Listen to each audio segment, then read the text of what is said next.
So let's keep reading Pastor Guzik and have him continue to explain his perspective. But so far, it seems to me that if I understand Pastor Guzik at face value without him explaining it to me personally, he believes that there isn't room for the Old Testament, the Law of Moses, the Tanakh, etc., the Old Testament, the Old Covenant. There isn't room for that in the life of a believer who's a New Testament Christian, which is basically the standard part and parcel or the standard song and dance of mainstream historic Christianity. Let's keep reading Pastor Guzik. He says, quote, "But they put new wine into new wineskins, and both are preserved." So again, he's commenting on the wineskins one, which is why I highlighted it. His comments, he says, Jesus' reference to the wineskins was his announcement that the present institutions of Judaism could not and would not contain his new wine. Again, we're talking about the gospel message that Jesus came to preach.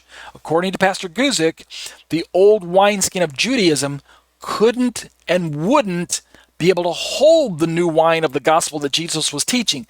Again, if Pastor Guzik is taking old Judaism and the old wineskin and he's using it only to describe that man-made version of Judaism, the man-made version of keeping the law of Moses, that was a merit theology, a law keeping that resulted in salvation, a works theology, where we're saying that the Pharisees and the Sadducees and the people of Israel in Yeshua's day, that what they believed in was merit theology, work salvation, keep the Torah to become saved. If that's the caricature that's so common in Christianity, if that is accurate, which by the way I don't think it is, but if that's the case, then yes, it's true.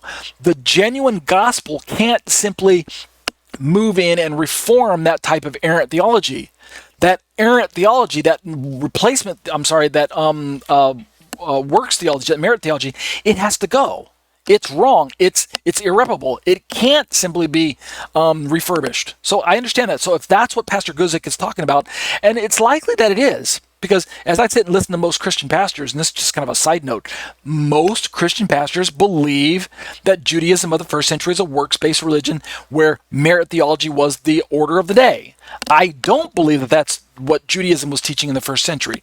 If you want to know what I do believe, write in and ask me, or ask me in the comment section below down in this video. Hey, Ariel, how do you believe the Jewish people factored in their personal salvation in the first century? What did they believe in personally for salvation? And I'll write more on about that. Okay, but let me continue with Pastor Guzik. He says, speaking of Jesus, he would form a new institution called the church. Again, this is, I don't know how else to describe it, but this is replacement theology, people. A new institution, the church.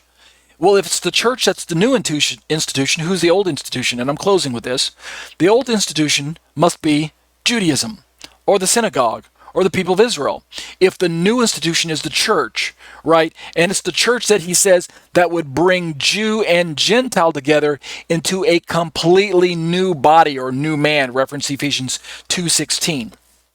So in closing, we've taken our first bite out of Pastor David Guzik's commentary to Matthew chapter 9, verses 14 through 17 on this idea of Judaism v. Christianity. Is Judaism and Christianity, are they incompatible with one another? Did it require Jesus to bring this new covenant, this new gospel in to replace and displace Judaism? Do we have to throw the baby out with the bathwater? Or, as I've been challenging you over and over again in these commentaries, is it possible to retain the genuine truth of what Moshe taught and bring in the gospel and bring it into a fullness without throwing out and losing Judaism? Understand my challenge here? Can there really be a Messianic Judaism? Is it possible to be a Jew and a believer in Jesus and retain your ties to Judaism and its religion as a Jew? And can you retain a Torah-keeping lifestyle even as a Christian? Those are some of the questions we've been tossing around in this particular study. But that'll do it now for Judaism v. Christianity. Are Judaism and Christianity incompatible with one another?